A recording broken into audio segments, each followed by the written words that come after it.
আক্রমণ কেন বাংলাদেশে আসতে পারছেন না?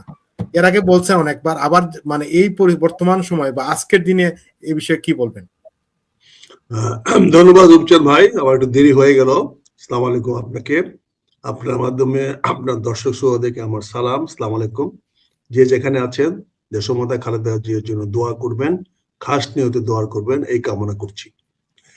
আসলে আমি জিয়া করিম ভাইয়ের কথা শুনছিলাম, ওনার প্রতিটি word by word, line by line সত্য, সত্য এবং মহাসত্য। তিনি যে কথাগুলো অত্যন্ত প্রাঞ্জল ভাষায় বলেছেন, এটাতে দ্বিমত করার কারো কিছু নাই। আমি তো মনে করি না যে আমিও হয়তো ওইটাই বলতাম যদি আমাকে আগে প্রশ্ন করতেন এই বিষয়ে। জিয়া ভাই, কনগ্রেচুলেশনস, আপনি সত্যিকে অনুধাবন করেছেন, সত্য কথা বলেছেন এবং অত্যন্ত বলিষ্ঠভাবে আপনি ইনার স্টোরিটা বের করে নিয়ে আসছেন। আমরা তো বাইরে অনেক কিছু বলি, মুখরোচক কথা বলি, কিন্তু ইনার স্টোরিটা আমরা কজন জানার চেষ্টা করি, অন্তর্নিহিত অর্থ আমরা কজন বোঝার চেষ্টা করি। স্যাটায়ার আর জোক যে এক জিনিস না, এটাই আমরা কয়জন বুঝি। কাজেই এখানে আমাদেরকে মনে করতে হবে যে আমরা অনেক সময় স্যাটায়ারের মাধ্যমে অনেক সত্য তুলে ধরি, যেটা নিজেকে বাঁচানোর জন্য, অর্থাৎ এমন ভাবে কথাটা বলি যে কথাটা বললে যেন আমার কোনো দিকে আমার দোষী পড়তে না পড়ে, এটা স্যাটায়ার করা হয়। হ্যাঁ, তুমি তো খুব ভালো মানুষ, তখন I didn't mean that he is good man, but আমি কি বললাম যে তুমি তো ভাই খুব ভালো মানুষ। আর জোক হলো যে আপনি যখন এটা নিয়ে একটা ডার্টি কথা বলবেন যে তোমার এটা, আমি ভাল লাগলো জিয়া করিম ভাইকে, উনি স্যাটারও করেন নাই, জোকও করেন নাই, উনি অত্যন্ত স্পষ্টভাবে কতগুলো সত্য কথা বলে গেছেন। কাজে আমি ওই বিষয়টা নিয়ে আলোকপাত করতে চাই না। তবে যে জরিপটা করা হয়েছে এটা একটা বোকাস জরিপ, এবং এই জরিপটার কোনো রকম জনগণের সম্পৃক্ততা নাই। এই বাংলাদেশের 1% জনগণ, কেন 0.01% জনগণের কোন সম্পৃক্ততা নাই এবং এর সঙ্গে একমত নয়। আপনি তার পত্রিকাতেই আবার সে দ্বিমত পোষণ করাইছে, অনেককে দেব লেখাইছে, এটাকে বিশ্বাসযোগ্য করার জন্য একই পত্রিকা দেখবেন আবার যে অনেকে আবার দ্বিমত করাইছে আজকে এত বছর পরে সমীক্ষার দরকার কি, এই কি সে কি। এই যে মানুষকে ধোঁকা দেওয়ার প্রবণতা, এই আজকের ইন্টেলেকচুয়ালরা, আতেল সাহেবরা জনগণকে মনে করে, সত্যি বাংলা ভাষা যেটা আমরা বলি বুদাই, তারা জনগণকে বুদাই মনে করে, তারা যখন যেভাবে খুশি জনগণকে ব্যবহার করতে চায়। আমার বন্ধু মতিউর রহমান, আমার কোর্সমেট, আর্মিতে আমার সঙ্গে একসঙ্গে ট্রেনিং করেছিল মুক্তিযুদ্ধের, মাহফুজ আনাম ভাইকে বলি, ভাই অন্যের অনেস্টি নিয়ে কথা বলো, you try to be honest, not honest by monetary, honest by your conscious, honest by your ethical values, honest by your approach and commitment to the people. You have to be honest there. তোমার এই পত্রিকাগুলো পড়ে মানুষ অনেক জ্ঞান আহরণ করে। অনেকে বিসিএস পরীক্ষা দেওয়ার আগে তোমার এই পত্রিকাটা পড়ে তুমি কি বলেছো, তোমার উপসম্পাদকীয়তে কি বলা হয়েছে, ওখান থেকে কে এসে কিছু জ্ঞান আহরণ করতে চায়।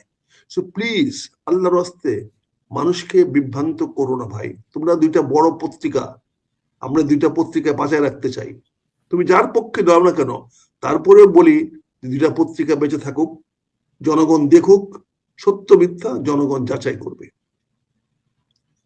আপনি আমাকে যে প্রশ্নটা করেছেন, এই প্রশ্নটা আমি অনেকবার উত্তর দিয়েছি, আগেও জবাব দিয়েছি, খুবই বিব্রতকর একটা প্রশ্ন আমার জন্য। তারপরেও যেহেতু আমি বলেছি যে সত্য প্রকাশ করা আমার একটি আল্লাহর একটি আমানত, আচ্ছা আপনি যখন প্রশ্ন করেছেন সেই প্রশ্নের জবাবটা আমি দিতে বাধ্য আমার বিবেকের তাড়নায়। কেউ অসন্তুষ্ট হলেন, কেউ সন্তুষ্ট হলেন, সেটা হচ্ছে বড় কথা, হলো আমি সত্যটাকে এড়ায় গেলাম কিনা না। সত্যটা রহমান একটা ভীষণ একটা বেকায়দায় বা একটা ত্রিশঙ্কু অবস্থায় আছে। একদিকে দেশ, একদিকে মা, আর একদিকে তার ভবিষ্যৎ।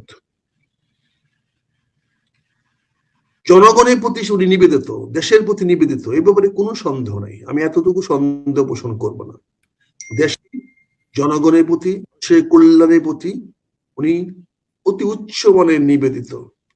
গত 2 দিনও উনি যে বক্তব্য দিয়েছেন, তাতে আপনি দেখেন যে উনি বাংলাদেশ নিয়ে ভাবেন, চিন্তা করেন, বাংলাদেশের সমস্যাগুলো গভীরে যাওয়ার চেষ্টা করতেছেন, এবং গত 15 বছর বা 20 বছর বিদেশে থেকে উনি বাংলাদেশের সম্বন্ধে অনেক গভীরভাবে পর্যবেক্ষণ করেছেন, গভীরভাবে রিসার্চ করেছেন, বা কি বলে এটাকে ওই চিন্তা ভাবনা করেছেন। এটার প্রতিফলন আমরা গত 2 দিনের ওনার বক্তব্যের মধ্যে আমরা দেখতে পাই।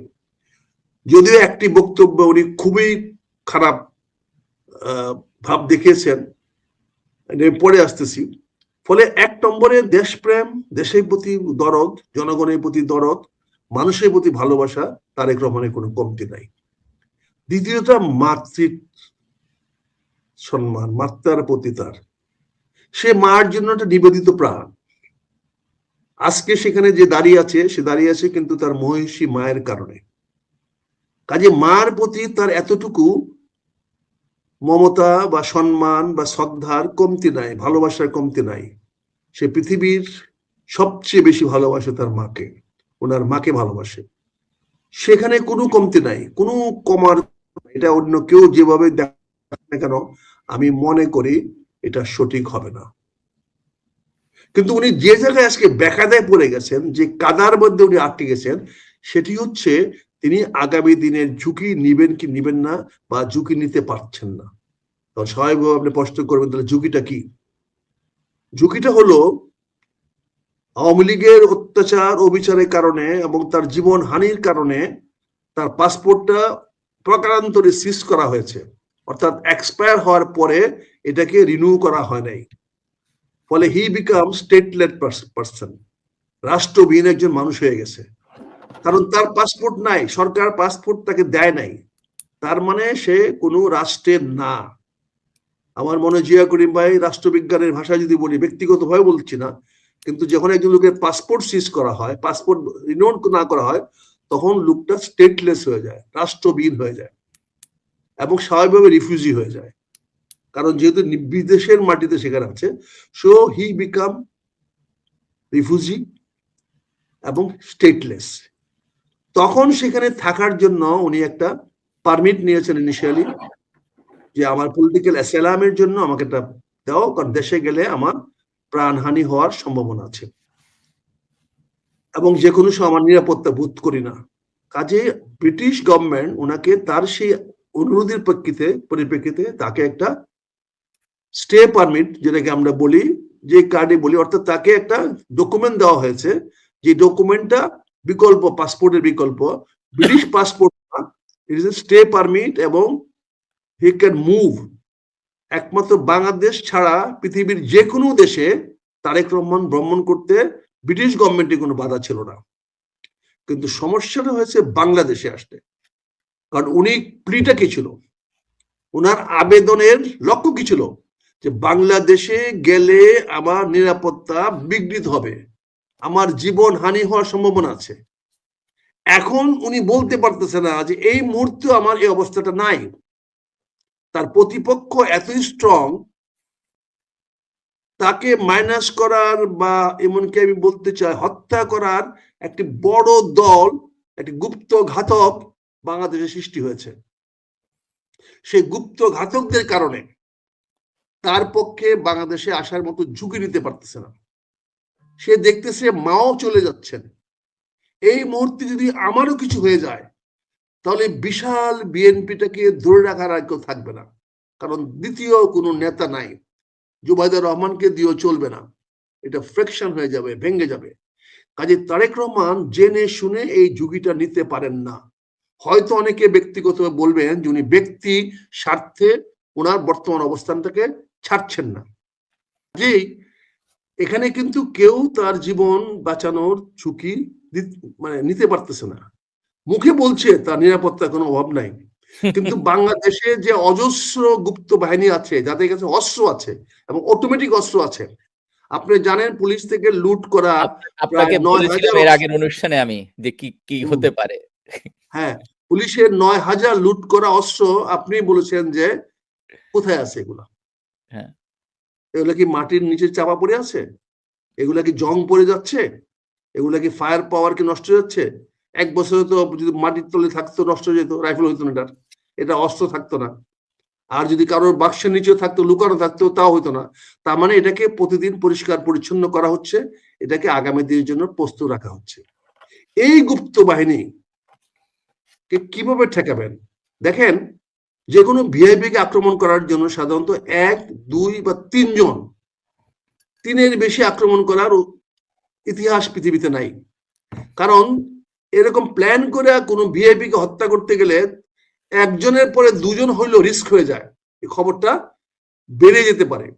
আর 3 জন করলে তো একটা চরম ঝুঁকিতে পড়ে যায়।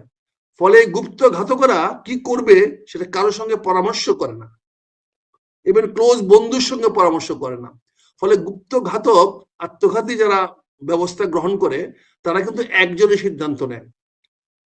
এরকম গুপ্ত ঘাতক বা আত্মঘাতী ঘাতক বাংলাদেশে তৈরি হয়েছে, যারা শেখ হাসিনা এবং জিয়াকে হত্যা করার জন্য, তারেক রহমানকে হত্যা করার জন্য তারা সদা প্রস্তুত।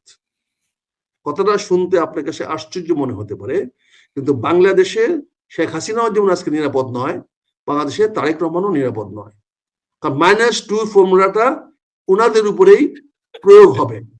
-3, হ্যাঁ, -3, -3 তো একটা হয়ে গেছে। 3-0 করছে, 3-0 করতে চাচ্ছে, দ্যাটস হোয়াট দ্যাট টার্গেট। এখন যদি এই দুজন, যদি একজন তো নিরাপদে আছে, দ্বিতীয় ব্যক্তি আছে তারেক রহমান, তারেক রহমান সাহেব যদি বাংলাদেশে আসে, তাহলে উনাকে যে কোনো সময় 0 করে ফেলতে পারে। যে কোনো একটা গুপ্ত ঘাতকের একটি বুলেট যথেষ্ট। এবং বাংলাদেশে রাস্তাঘাট যেরকম চেপা, যে ট্রাফিক জ্যাম হয়, এবং সেখান থেকে একটা ছেলে, আত্মঘাতী ছেলে এসে একটা গ্রেনেড হামলা করা বা একটা পিস্তল দিয়ে কাছের থেকে গুলি করা কোনো অসম্ভব কিছু না। আমাদের সাথে বুলেট প্রুফ গাড়ি নাই যে তার গাড়ির পাশে এসে সে গ্লাস সহ গুলি করতে পারবে না। সে তো পিস্তলটা দিয়ে, বাটটা দিয়ে প্রথম গ্লাসটা ভাঙবে, তারপরে সে হবে। এবং তারা তো গুড শুটার, যারা এই কাজটা করবে তারা তো অ্যামেচার না, তারা প্রফেশনাল। গুপ্ত বাহিনীকে তো সরকার এখন পর্যন্ত নিয়ন্ত্রণ করার চেষ্টা করছে না, যে কোনো কারণে হোক।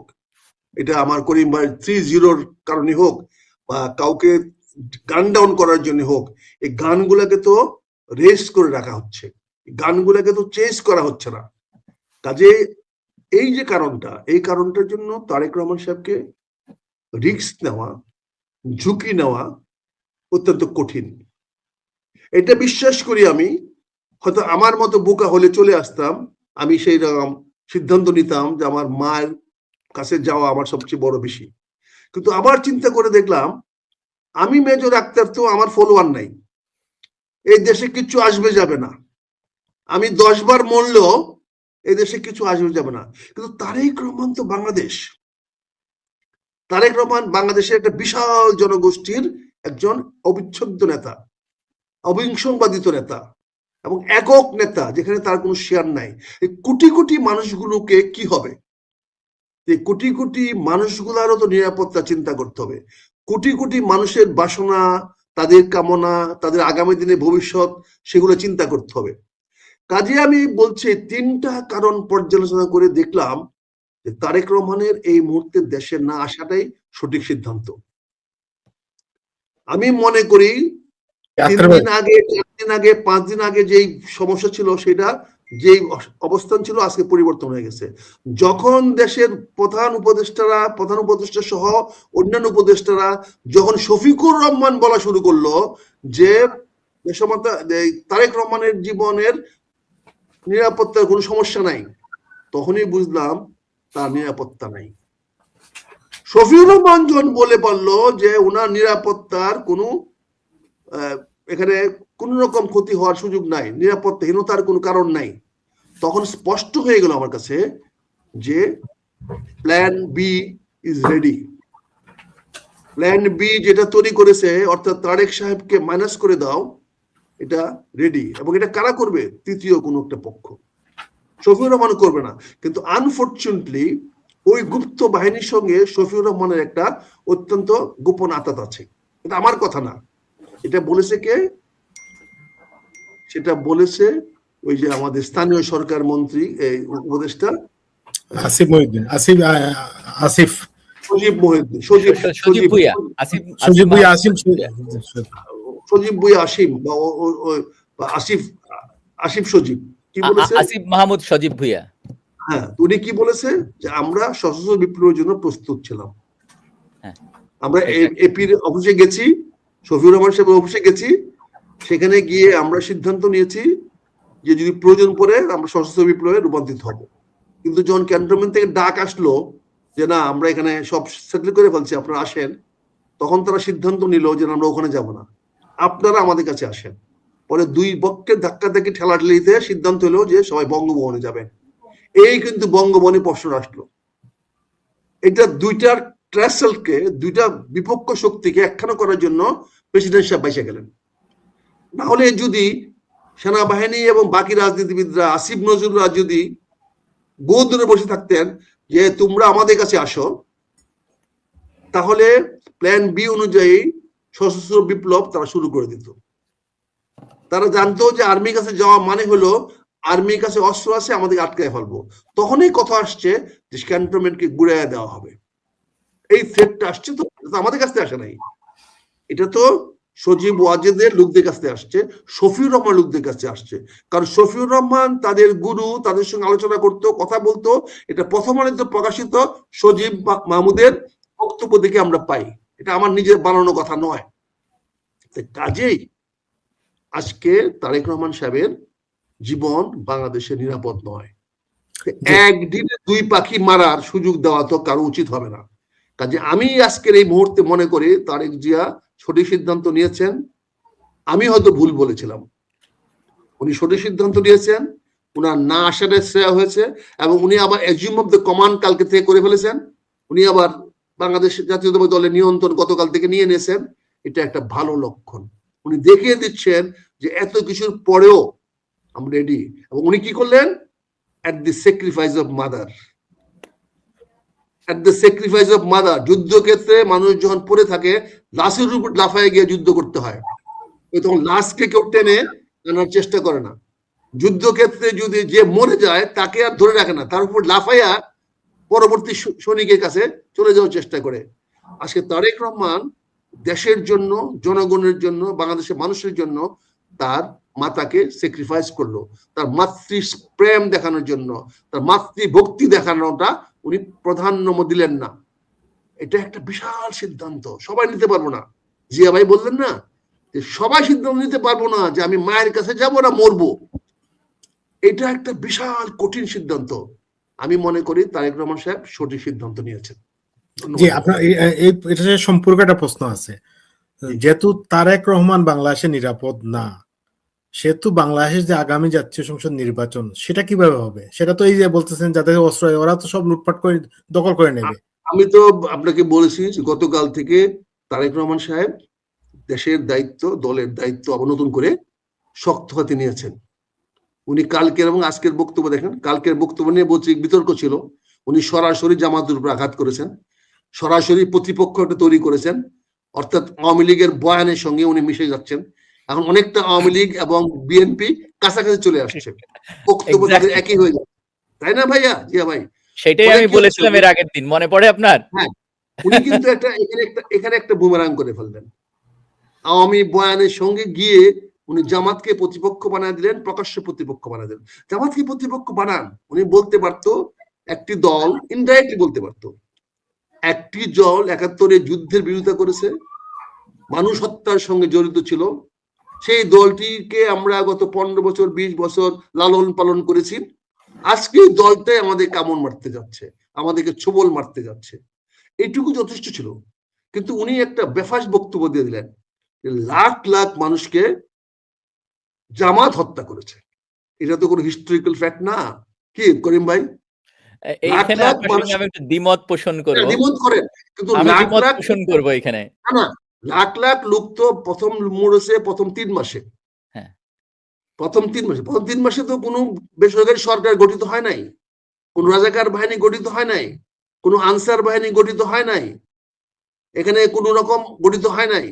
3 মাস তো পাকিস্তান আর্মিরাই সারা বাংলাদেশের দাবড়ায় বেড়াইছে, যাকে যেখানে পাইছে গুলি করে মারছে। হিন্দু পাইলে তো কথাই নাই, এমনকি লঙ্গি তুলে তারা দেখছে হিন্দু না মুসলমান। জি জি, বুঝছেন না? সেই জন্য বলছি যে আমি ওনার বক্তব্যের সঙ্গে একমত, এখানে আপনার সঙ্গে আমি দ্বিমত পোষণ করব। কারণ হচ্ছে যে এখন আমাদের শত্রু একটাই, যারা স্বাধীনতার বিরোধী ছিল তাদেরকে আমাদের দেশকে মেনে নিয়েই রাজনীতি করতে হবে। আমি এই কথাটাতে আসতেছি, তাহলে উনি সরাসরি সেটা উনি বলাটা ঠিক হয় নাই, এক নম্বর। 2 নম্বর হলো আপনি যেটা বললেন যে তারা কিন্তু রাজাকার হয়েছে কখন, যখন মালেকের অধীনে, ডক্টর মালেকের অধীনে একটা সরকার হয়েছিল এবং একটা তথাকথিত নির্বাচনও হয়েছিল। একটা নির্বাচনও হয়েছিল টিক্কা খানের অধীনে, টিক্কা, এবং মালেক সাহেব তখন গভর্নর হয়েছিলেন। এর আগে তো টিক্কা খান নিজে গভর্নর ছিলেন, সেটা বেসরকারিতে গভর্নর দিলেন। তখন থেকে রাজাকার বাহিনীগুলো তৈরি হয়েছে। তারপরে যেটা 16 ডিসেম্বর পর্যন্ত যেটা হয়েছে, অর্থাৎ ডিসেম্বরের 3 তারিখ থেকে যেটা হয়েছে, সেটা তো যুদ্ধের ময়দানে মানুষ মারা গেছে। হ্যাঁ, যুদ্ধাপরাধীরা সবচেয়ে বড় জঘন্য বুদ্ধিজীবীদের যে হত্যা করা হলো, আমাকে শেষ করে দেন, আমি শেষ করবো। তো সবচেয়ে জঘন্য অপরাধটা কি করেছে? অপরাধটা করেছে কিছু উঠতি তৎকালীন শিবির নেতা, এটা মোট জামাতো না, শিবির নেতা এবং বিহারি ক্যাম্পের কিছু লোক, বিহারিরা মিলে আমাদের বুদ্ধিজীবীদেরকে হত্যা করেছে। আপনারা যদি মনে করে দেখেন, 7ই নভেম্বরের আগে 3 নভেম্বর যখন ব্রিগেডিয়ার খালেদ মুশারফ, পরবর্তী মেজর জেনারেল খালেদ মুশারফ একটা কু করলেন, সরকারকে পতন করালেন, ওনার ধারণা ছিল যে সৈয়দ নজরুল সাহেব বা তাজুল সাহেবকে এনে ক্ষমতায় বসাবেন। কিন্তু কারো না কারো নির্দেশে বা রাষ্ট্রপতির নির্দেশে একজন সিঙ্গেল ক্যাপ্টেন গিয়ে 4 জন জাতীয় নেতাকে হত্যা করে ফেলল। হত্যা করার জন্য অনেক মানুষ লাগে না, সিদ্ধান্তটা কার আমি জানি না, তবে ধরে নিচ্ছি যেহেতু জেলখানা ঢুকতে পারছে, তারপরে প্রেসিডেন্ট ছাড়া অন্য কারো ক্ষমতা নাই, জেলাররা কখনোই জেল খুলবে না। কিন্তু প্রেসিডেন্টের অর্ডার অমান্য করার মতো সাংগঠনিক বা সরকারি ক্ষমতায় নেই, এটা একটা রাষ্ট্রবিরোধী কাজ হবে। কিন্তু সেই ক্যাপ্টেন মাজেদ কিন্তু এই 4 নেতাকে হত্যা করতে পেরেছিল। ঠিক একইভাবে আমি মনে করি 71-এর শেষের দিকে, 14 ডিসেম্বরে আইসা এখানে আমার কিছু নেতারা, কিছু কর্মীরা, কিছু বুদ্ধিজীবীরা, তারা বাংলাদেশে মুক্তিযুদ্ধে যায় নাই, তারা এখানে আমাদের পক্ষে ছিল, কিন্তু তারা এখানে বাড়ি ঘরে ঢাকা শহরে ছিল। যাই হোক, আমি ওই তর্কে যাব না, কিন্তু এই মৃত্যুর পিছনে রাজাকারদের একটি অংশ ছিল এবং মেইনলি বিহারিরা ছিল। কারণ বিহারিরা কিন্তু ঢাকা শহরে তখন খুবই প্রভাবশালী ছিল। আপনি জানেন যে ঢাকার পশ্চিমাঞ্চলটা পুরাই বিহারিদের নিয়ন্ত্রণে ছিল। সেই রায়ের বাজার থেকে নিয়ে ওই মানে ওদিক থেকে নিয়ে একদম মানে বিডিআর ক্যাম্প থেকে নিয়ে আপ টু মিরপুর পর্যন্ত, পল্লবী পর্যন্ত, এই জায়গাটা মিরপুর সব এরিয়া বিহারিদের দখলে ছিল। পুরোটা বলতে গেলে বিহারি অঞ্চলে ছিল, ওখানে বাঙালি খুব হার্ডলি কম ছিল। সেই বিহারিরা কিন্তু বাংলাদেশের মুক্তিযুদ্ধের বিরুদ্ধে একটা বিশাল কাজ করেছে, কিন্তু আনফরচুনেটলি তারা কিন্তু 93,000-এর মধ্যে চলে গেছে। আমি 2 দিন আগে ঢাকা এতে ওই কলকাতার একটা ইন্টারভিউ দিয়েছিলাম, সেখানে বলছি আপনার 93,000 লুকিয়ে নিয়ে যান নাই, তার সঙ্গে 93,000 অস্ত্র নিয়ে গেছেন। এই অস্ত্রগুলো কেন নিলেন? লোকজন নিয়ে যান, আসল বিহারিরা ওখানে চলে গেছে। এবং পরবর্তীতে এই যে ওই ইয়া বাংলা, মুসলিম বাংলা বলে এই যে আজকে রোহিঙ্গারা, এদেরকে দিয়ে একটা মুসলিম বাংলা করানো হয়েছিল 72 সনে। কিন্তু আজকে আমি যে কথাটা বলতে চাচ্ছি, জামাত কিন্তু আপনি যে কথাটা বলছেন, যারা মুক্তিযুদ্ধের বিরুদ্ধে ছিল তারা বাংলাদেশকে স্বীকার করে রাজনীতি করতে হবে, আমি আপনার সঙ্গে 100% একমত। কিন্তু জামাত কিন্তু ইতিমধ্যেই তাদের পাপের খেসারত দিয়েছে। তারা যে মহাপাপ 71 সনে করেছে, বঙ্গবন্ধু ক্ষমা করে দেওয়ার পরেও মুজিব কন্যা শেখ হাসিনা ক্ষমা করে নাই। গোলাম আজমকে মৃত্যুতে যেতে বাধ্য করেছে, মৌলানা সাইদি, মৌলানা নিজামী, মুজাহিদ এবং কি বলে চৌধুরী, আক্তার ভাই, মানে আমরা এই মোটামুটি জানি এরা ফাঁসি দিয়েছে। তাহলে তো এরা তো এদের পাপ মোচন হওয়া উচিত। তারা যে মহাপাপ করেছে তার জন্য তো তারা ফাঁসিতে লটকেছে, আপনি বাকি লোকে দায়ী করেন নাই। তার লিডাররা ফাঁসিতে লটকেছে, ফাঁসিতে মৃত্যু হয়েছে, তার মানে বর্তমান জামাত ইসলাম বা স্বাধীনতা বিরোধী বলে আপনি বলতে পারেন না। কারণ এই প্রজন্মে তারা ছিল না, তাদের বয়স এখন 55 বছর বয়সের চেয়ে কম লোকেরাই জামাত করে। হার্ডলি 60 ইয়ার্স অফ এজের জামাত পাবেন। বর্তমান সভাপতির বয়সও, যে প্রধান জামাতের আমির আছেন, তার বয়সও 60-এর উপরে না। 70 বছরের উপরে, 70-এর উপরে তার বয়স। না 70 না, 70 হচ্ছে কম। 70 হইলেও তৎকালীন সময় তার বয়স 15 বছর ছিল না। 71 সনে তার বয়স 70 যদি হয়ে থাকে, 55 বছর বাংলাদেশ হয়ে গেছে, তাহলে 15 বছরও তার বয়স ছিল না। সে নিশ্চয়ই তখন স্বাধীনতার বিরুদ্ধে যুদ্ধ করে নাই। কাজে senior most Shafiq, doctor Shafiq, তিনি যখন স্বাধীনতা বিরোধিতা করে নাই, তাহলে জামাত ইসলামের বাকি লোকেরা, তার অধীনস্থ যারা আছে, তার চেয়ে কম বয়সী যারা আছে, তারা কেউই মুক্তিযুদ্ধের বিরোধিতা করে নাই। কিন্তু তারা তাদের অতীত দায়ভার তারা গ্রহণ করেছে, এবং সেই দায়ভার গ্রহণ করে তাদের নেতাদেরকে ফাঁসিতে ঝুলতে দিয়েছে, এবং ফাঁসিতে ঝুলে তারা তাদের ভাষায় তারা স্যাক্রিফাইস করেছে। আজকে কিন্তু আমরা এই কথাটা দুপে টেকে না যে বাংলাদেশকে স্বীকার করেই তোমাকে এই দেশের রাজনীতি করতে হবে। আর এই জামাতের আজকে 95% লোক যাদের জন্ম Bangladeshi, by born they are citizens. আপনি যেমন জিয়া করিম ভাই বাই ইমিগ্রেশন আপনি সেখানে নাগরিক হয়েছেন, কিন্তু আপনার সন্তান তো বাই ইমিগ্রেশন লাগবে না। আপনার সন্তান by born will become Americans. আমার রূপচাঁদ ভাইয়ের সন্তান by born will become Canadians. যে আক্তার ভাই, আমরা একটু যারা বাংলাদেশে জন্মগ্রহণ করেছে তারা বাই বর্ন বাংলাদেশি। কাজে তাদেরকে বাংলাদেশে রাজনীতি করতে দেওয়া উচিত। আমার মনে হয় জাতিকে আর ডিভাইড না করে শেখ হাসিনার সে বয়ান থেকে আমরা বেরিয়ে আসি, জাতির প্রতি আক্রোশ, বিদ্বেষ এবং বিভেদ করা রাজনীতি থেকে আসেন, আমরা ঐক্যবদ্ধ রাজনীতি কিভাবে করতে পারি সেই চেষ্টা করি। এই জন্য আমি তারেক রহমানের এই বক্তব্যকে অত্যন্ত ভাবে তীব্রভাবে আক্রমণ করেছি, তীব্রভাবে প্রতিবাদ করেছি যে আপনি এটা বলতে পারেন না যে তারা লাখ লাখ লোক মেরেছে। কার শিখানোর কথা বলছেন? জিয়া করিম ভাই শিখানোর কথা বলছেন? তাহলে জিয়া করিম ভাইয়ের কথা মতো আমি বলি, তো দুজন কথা বলার দরকারটা কি? তাহলে একজন কথা বলে আরেকজন চুপ করে থাকে। কি বলেন করিম ভাই? আমরা আমাদের বক্তব্য দিব, এখানে আপনি কেন ধার করা বক্তৃতা দিলেন? যেখানে আপনার বাবাকে রাজাকার বলে চিহ্নিত করা হয়েছে, সেখানে তাদের বয়ান কেন আপনি দিলেন? এখানে আমি প্রতিবাদ করেছি, এবং আমি এখানে সিদ্ধান্ত নিতে যাচ্ছি, হয়তো আমি জাতীয় ঐক্যের কারণে আমি হয়তো প্ল্যাটফর্ম বদলাতে পারি, আমি জাতীয় ঐক্যের ডাক দিতে পারি। হয়তো আমি একা, ক্ষুদ্র, কেউ আসবে না। রবীন্দ্রনাথ বলে গেছে, যদি তোর ডাক শুনে কেউ না আসে, একলা চলো রে। পক্ষে আছি। কাজেই তারেক রহমানের এই বক্তৃতাটা আমি গ্রহণ করতে পারি নাই। বাকি পরের দিন যেটা দিয়েছে সুপার। আমি তো বললাম, ভালোকে ভালো বলবো, মন্দকে প্রতিবাদ করব, এবং আমার রাজনৈতিক অবস্থান আমি পরিবর্তন করতে চাচ্ছি। আমাকে যদি কোনো দল যদি আমি নেয়, আমি এইটার প্রতিবাদে আমি সেই দলে চলে যাব। সে যদি স্বাধীনতার বিরোধী হয়, মুক্তিযুদ্ধ বিরোধী হয়। কেন যাব? কারণ ওই কোনো দলেই আমার চেয়ে বয়স্ক বেশি লোক নাই, 2 জন থাকতে পারে, ফলে তারা মুক্তিযুদ্ধের বিরোধী শক্তি নয়। এইটা হলো আমার ফিলিং।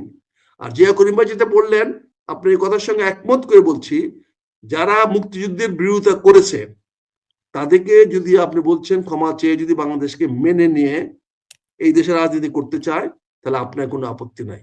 আমিও মনে করি এই সত্যটাকে আমাদেরকে অনুধাবন করতে হবে, এবং সারা জাতির কাছে এই সত্যটা তুলে ধরতে হবে।